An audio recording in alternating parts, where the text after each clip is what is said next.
Efficient case workflow, delegation, and consistent billing can make the difference between a profitable law firm and an unprofitable one. Hello, listeners. I'm Darren Wurz, financial planner and wealth strategist for law firm owners, and your host at the Lawyer Millionaire, where we focus on helping you, law firm owners, chalk out a path to financial success in your business and personal life. Today, we're diving deep into the mechanics of a successful law firm with an esteemed guest, an industry expert who specializes in just that. She knows the ins and outs of running a law firm like nobody else, with expertise in cash flow, delegation, and consistent billing practices. She's helped countless law firm owners transform their businesses, and she's here today to share her insights and advice with all of us. Please join me in welcoming Randa Prendergast from Mrs. June Legal. Randa, it's an honor to have you here on the show. Thanks for joining us. Thank you so much, Darren, for having me. I'm super excited about this conversation. Yes, this is one I haven't had before. We talk a lot on the podcast about ways we can all be more successful and profitable, but you have a very unique perspective in the inner workings, and I'm excited to hear all about that today. Before we dive in, why don't you tell us a little bit about your personal journey and how you came to specialize in law firm management? Sure. So I'm a recovering paralegal. I've been I've been in the legal field for quite some time, focusing on solo and small firms, being a paralegal to them. And that's important because I worked at many different things. I wore many hats, just like the solo does and the small firm owner does for their law firm. So I was very exposed to what the lawyers are dealing with on a day-to-day basis with running a law firm. I paused to raise some kids, and then I wanted to come back and still work in the legal field. So I started doing contract work for attorneys, and it was so popular that people were asking me to place 1099 contract paralegals so they could have some help. What was happening is these contractors were not successful because they didn't have any tools in the law firm for them to use to help them grow. They were completely reliant on the attorney to help them or tell them what they should be doing. So I was like, how can we make this more successful? They need processes in place, so there's not a lot of questions. Let's take out the questions. So I decided that in order for anyone to be successful, to have any type of staff, they needed processes in their law firm. We needed to take everything out of the lawyer's head and put it on paper, essentially, or in a case management system, or document it somewhere. And this allows the attorney to delegate efficiently, freeing up their time, and makes more money for the law firm because they can hire people who have a billable rate. And so that's kind of where our bread and butter is we take these law firm owners. They might be really successful. Like, we work with $1 million law firms, but they have nothing in place, documented, solid. Wow. So people are just like used to doing their job, which is great, right? But what if those people walk out the door? Yeah. So we take all of that information and put it in a centralized spot that makes sense. A lot of times that's case management software. We look at efficiency, and we help train other people that walk in the door how to do it. So it really gives the law firm owners tools so they can focus on growing their law firm, so they can focus on family time, so they can walk away and have the confidence that they know everything's getting done. Yeah, absolutely. So you were doing this contract work and you saw that it was really popular with law firms and law firm owners. Why do you think that was? What made it so attractive? Because there's less overhead, and there was the ability of making it part-time too. Like, maybe you just need a little bit of help.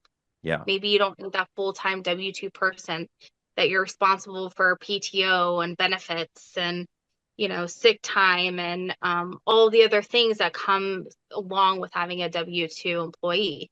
And this was particularly helpful to solos and small firms. Now, it's not a permanent thing, right? But they need that stepping stone Hmm. of getting someone in there to help, showing that having an additional person that has billable hours helps them with their law firm growth, and then eventually maybe moving into that W-2 structure.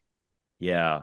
And that's so great because it can be daunting to think about, bringing on an employee and all that comes with that. But this is really an easy way to start the process of scaling to, Mm-hmm. bring on somebody in a small capacity and then be able to kind of slowly dial that up a little bit as time goes on and as you Yeah. become busier.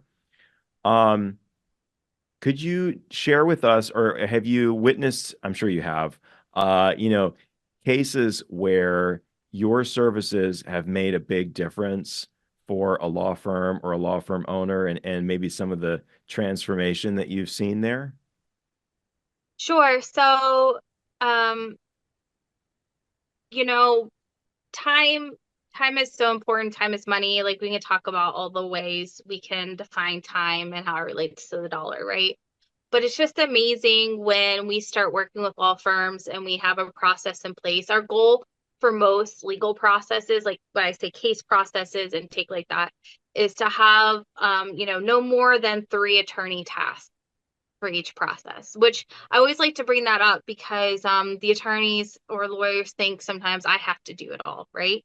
Mm, But I'm saying, no, you don't need to. Let's get this support person to do it. And so when we do that implementation and they're going through processes and they only have 2 to 3 tasks or sometimes even one task in a process, and their time all of a sudden is, available to, focus on working on their firm instead of in their firm. yeah. It's just, yeah, there's a dollar amount that comes along with it, but just that moment of, why did I not do this sooner?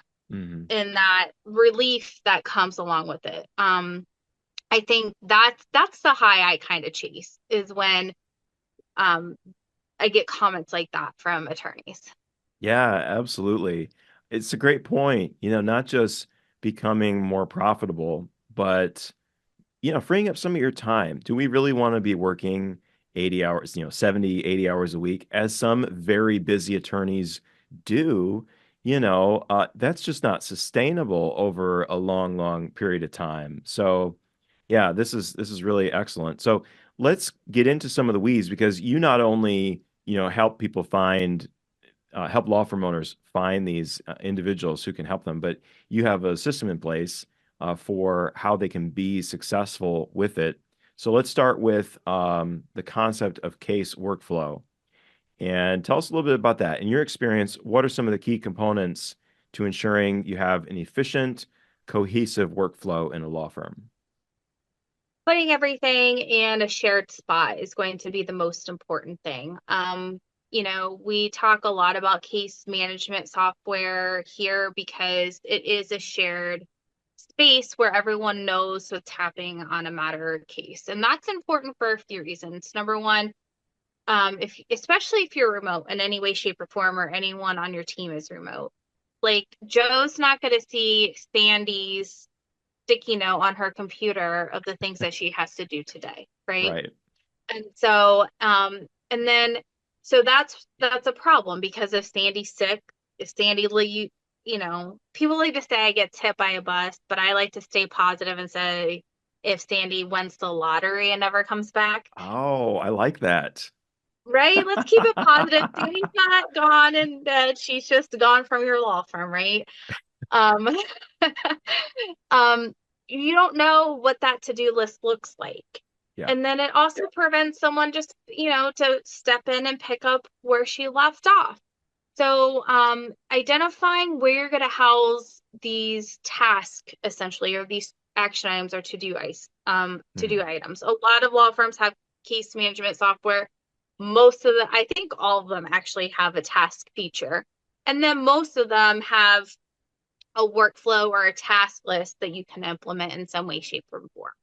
And I would really take advantage of that, because Number one, we can document your process on your cases start to finish. Then the system auto delegates to the people that it needs to delegate to. And then you can refer to it to see, what is up and coming, what you guys are doing now, and what has already been completed. So you get a bigger picture of where you are in the case. And then it just tracks of when it happened. So this is super important too, when you're communicating with your clients and telling them what's going on. I also find it to be like better customer service. Like if I'm paying my attorney thousands of dollars to represent me and I call the office and they're like, oh, your paralegal's out right now. I'm not really sure. She's going to have to get back to you. Like, I'm going to be mad. I'm going to be mad that no one can tell me what's going on with my case. Yeah. And you have all of my money and all of my information. Like, centralize all of that information, notes, tasks, client communication. So everyone's in the know. So anyone can be of help when your client calls in. Yeah. Yeah. That's fantastic. Great idea, of course. And from the client service perspective, that definitely makes a huge impact. As you're explaining this, I'm thinking about like, taking time off and taking vacations. I Yes. mean, if you have all of that set up, that makes that a lot easier for you. Absolutely. So it's a quick check, and it kind of overflows into everything that you do to run your practice. So like when Mhm. you're doing your case review meetings or matter review meetings, which you should be doing on a weekly basis, and a hot tip, don't make those meetings on a Monday because federal holidays fall on a Monday, and then you have intentions to reschedule them and then you never do. But it should happen every week and you should be looking at your tasks. So there's still going to be that communication on how to prioritize tasks for everyone, but at least that they're documented on the matter, you know exactly where the case is. The task is there to identify the next step, and then prioritize what to do next. And then, like, if you are on vacation and you have a system like that, it just takes one quick look if you are Yeah. working or just doing a check-in. Um, we are also very detailed in documenting case workflows because we want it to be a training tool Mhm. also for new people. So if I have a paralegal that I'm placing, yeah, maybe she has years of experience in civil lit, right? But every law firm does everything differently or a little bit differently. That's what makes all law firms unique. They're Mhm. not, cookie cutter and do it all the same. Yeah, the process of how to do civil litigation is similar because of the courts and their rules and their systems, but how the strategies and how you want it done for each law firm is a little bit different. So putting in your task, how you want to communicate with your clients, if it's through a portal or you want them to call the client or email the client, or how you want them to draft documents. Are you using document automation software? Do you have a template folder? But giving that person all the tools on how to complete the task is going to be very helpful. It cuts down on the communication on how that should be done. And then also aids in training new people who come in. Yeah. Yeah, certainly. So, it can be hard to hand off tasks sometimes. We call that delegation. And of course, being effective at delegation is critical. Could you give our audience some practical tips on how to delegate tasks efficiently? Sure. So I think being detailed in the task, like we just talked about, the most important part, because if you have a problem with delegation because you're not sure it's going to be done your way, that's the opportunity to say, do it this way. So starting there is saying, this is how I want it done. But also like on repeat, right? Like when you have a workflow or a task list, like it gets set the same on every single case. So it's done the same on every single case. So I think that aids the attorney a little bit, like, okay, yes, I'm delegating this, but I've went through all the details of how exactly I want it done. And so giving that to someone, watching how they do it, are they following the instructions? Is each step or subtask completed before they mark it complete? And checking in will give you some peace of mind after a couple times. Okay, they've gotten this task down.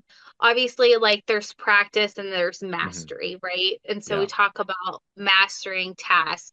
There is going to be a little bit of check-in. And we've done that before. We've helped law firms like do implementation for the case process, but do you want me to help babysit a little bit? Like I can do that too. I can go in and check tasks to make sure if they're being done, in your case management system without like bringing it to, the team member's attention or anything and just report back. So we suggest you do kind of a run on that if it's your first time really delegating. But honestly, once you delegate just for a couple weeks and you have those things off your plate, that Yeah. sense of relief, you're going to be addicted to it. Yes, I So, agree with that 100%. There can be some fear initially, but once you hand it off and once the person is trained and then they reach that level of mastery, then they mhm. start to offer suggestions on how can we improve this process? Here's an idea I have. And then they actually become better than you were at doing that. Absolutely. Well, and that's why I love doing this too, because I always say, like, yeah, I'm the expert. I will, you know, will draft out your workflows with Mm, you, identify inefficiencies, make suggestions, making sure we're getting all action items and follow-ups in there. But it's really just progress, not perfection. It's more perfected when your team uses it and makes those suggestions on how to improve it or clarify it a little bit more, because there's going to be things that they put in there, the attorney puts in there that maybe doesn't make sense to the paralegal or the legal admin. And so clarifying it or giving it more information, or maybe something's, populating too late or too early, or the paralegal's like, oh, we haven't done it like that forever. And mm. the attorneys don't even know that. And then we have to go through the process of why and talk about that. So yeah, it's definitely progress, not perfection. It's always being changed a little bit for improvement, and it should, because no one should die on the hill of we've always done it this way. Right, right. That makes sense. One of the uh, issues, the biggest issues that law firms often have is with their accounts receivable. Mhm. So, and that's something I understand you have a little bit of experience with. Tell us a little bit about how we can be better at our accounts receivable and billing. And you mentioned something called a no AR law firm. What is that? How do we get there? Sure. So there's two ways that I suggest of having a no AR law firm. Both are acceptable, whichever, module you prefer. Some attorneys are more comfortable with one module over the other. Some are concerned, always check with your bar to make sure, it meets all the um Mhm. standards and stuff. But the first way is my preferred way of having a no AR law firm. It is taking that traditional, and this is, for hourly, I'm speaking mostly to hourly clients or law firms here. So it's taking that traditional retainer up front from your client, right? That, let's just say $5,000. Okay. Yeah. Taking that $5,000 retainer at the start of the case. And then offering shorter billing cycles. So it's my recommendation that you bill your clients twice per month. You kind of split it in half. 16th on the 16th, it's the first 2 weeks of the month. On the first, it's the last 2 weeks of the month prior. And when you bill them, you send them a bill. You do not bill against the retainer that you took initially. A couple things happen when you do that. Number one, you still have the retainer in case at some point they decide not to pay you, Hmm. and or it's the end of the case, and so you can easily pay it from the retainer and return it. And number two, you have less trust accounting to deal with, because when you're billing them outright for services or legal services earned, all that cash that they pay on the invoice can go right into your operating account. Hmm. So it's essentially just holding this as your fail safe of saying, we're going to hold this money to make sure, we have enough to cover all of your legal fees. But you will essentially get another bill every 2 weeks. This Interesting. helps with customer service too, because number one, when you give a bill to a client in a law firm, we have to have detailed bills. You're essentially giving them a report of where their case is too, all of Yeah. the work that Yeah. has been done. And when you're doing this on a 2-week basis, like they're getting an update of what's going on in their case every 2 weeks. They're also getting a smaller, more manageable bill. If you think about, and this happens all the time. I go and ask the law firms, how often are you billing? Well, we're supposed to be billing once a month, but right now it's like whenever I have time. And Oh my goodness. I'm like, do you think that's good customer service? Yeah. Right? You would be very angry if you had someone I paid $5,000 to, and then they didn't bill me for 45 days, 60 days, and then I get a huge bill that's past the 5,000 it could be, right? Yeah. So being consistent in your billing, holding a retainer and just to hold it for non-payment of a bill or at the end of the case, and letting them know like they'll get that money back if it, if the final bill, is Hmm. less than the retainer, which if you keep going like that, it essentially should be. Right. Right. So, that's the preferred way I think that we should be doing it. We have one other thing I like to speak about on that is we have placed billing clerks. I'm a Hmm. firm believer that you should take emotion out of billing. And what I mean by that is there's too much emotion behind billing when the attorney and legal staff do it because they know the client's Yeah. situation. When you hire someone who's removed from that, they just see a name and numbers. They have no emotion associated with that person. And when you have an emotion associated with that person, maybe you don't bill them accurately. Well, it didn't really take me an hour to do that. I'll put it at like 0.7, right? Hmm. Or it was just a quick 15-minute phone call. And they're in this situation. I'm not even going to put it on their bill. Right. Or just seeing their bill overall and deducting whatever they feel fit because there's emotion behind it. So utilizing someone who's removed from the case, taking in the initial retainer before, just to hold it, and then having their clients pay a bill every 2 weeks, there should be absolutely no AR in your firm. The AR Yeah. comes in is when you start having emotion or you don't have consistent billing, or, and the emotion also happens when you're like, oh, we're so close to this case being over, but someone owes you like $3,000 or even $500. It just keeps snowballing. Hmm.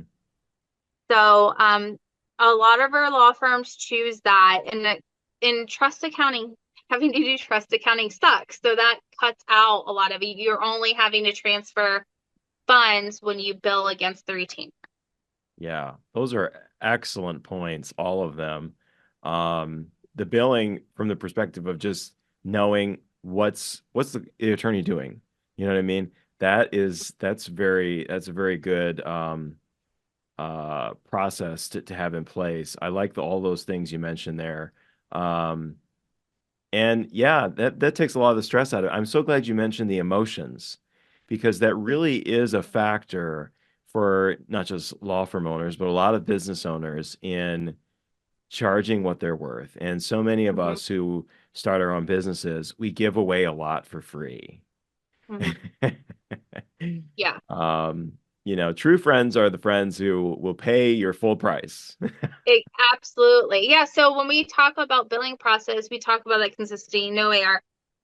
I'm not a coach, but we do talk about like Yeah. keeping a timer and why it's important. Keeping a timer to bill with your worth. Keeping a timer so you know the average amount your cases are. There's so many reasons to run a timer on every single task that you're doing, and that plays into billing and cash flow and average value of a case.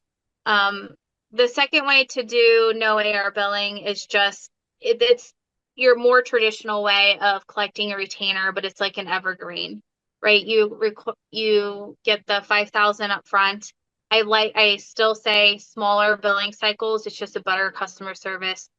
They're getting more manageable bills. Your clients are. But instead of saying you have to replenish at 3,000, you're asking them to you bill against the retainer, and then you're asking them to replenish to that 5,000 every single time. Yeah, yeah. Then it takes the replenishment kind of out of it because it's always there. Right. Yeah. Yeah. So, and that one becomes, it is a good module, if you're very motivated and organized, right? Mhm. But you still need to pull the trust bank report twice a month, when you do that, because you are billing against the retainer. And then, you still have to be firm, because Yeah. you might get to the second billing cycle for the month and you're like, well, they still have $4,500 in here, and then you're playing that game Hmm. until in 2 weeks you're doing a bunch of discovery, and now they only have $500 and they have to replenish to 4,500. So Yeah. so you have to be pretty strict on that structure. I mean both, but I feel like you have a bigger cushion with the first structure, um and there's just more emotions to overcome in the second structure too, when you see $4,500 sitting there and you're still sending a bill to your client. Yeah. So That makes yeah, sense. Very yeah. good. Great ideas, Randa. That's some really good stuff. In setting up a lot of these systems for law firms, I'm curious, are there certain technologies or tools that have become favorites of yours that you recommend or you find very effective? So it's really dependent on the user, which system I recommend. There's a lot of the case management systems are similar, but they solve different pain points better. So it's going to depend on what's your biggest pain point. And then how tech forward are you? Is going to be the big question. If you want to automate everything, I'm not going to, I'll recommend a software over another. So kind of Hmm. the forefront, we work with Clio, My Case, and Lawmatix. All of them are different in their own way. My Case is great for easy billing, easy doc auto. I like it for transactional firms. Nothing that has a lot of deadlines, or anything like that. They are making improvements on their workflows, but I find other programs to be a little bit better. But luckily, we know how to work with My Case, even if you're not a transactional firm. Um, and then I really like Clio. I might be a little biased. That's where I started, was very robust task list build out in Clio. So I kind of, that's like my soft spot, I guess. They also have a lot of integrations, which are good and bad. Integrations give you options. Integrations also cost you money. Hmm. So it's just dependent on how much you want integrated and what you're looking for. But Clio's nice because it can be as little or big, automated or not, as you want it to be. And then Lawmatix is traditionally seen as a CRM, like an intake software only, but we have clients that are using it currently for case management, and it offers a lot of automation. So if you are tech forward and you want to take advantage of all of that, I would definitely take a look at Lawmatix. Now, if you're an hourly firm, their billing's not stellar right now, but they are moving toward, I'm confident in their abilities to make it better. So, yeah, it's just dependent on the practice area and how tech forward people are. Yeah, yeah. That makes sense. Well, So, thank you for those recommendations. Um, mm.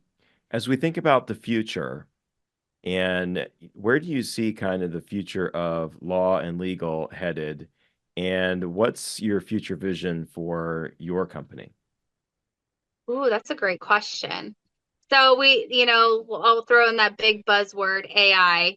Oh, I yeah. definitely think AI is going to play a role in our case workflow. It definitely plays a role right now in marketing and intake, with your chat boxes and Hmm. all of that stuff. I think that it's going to be more involved in your case workflow too.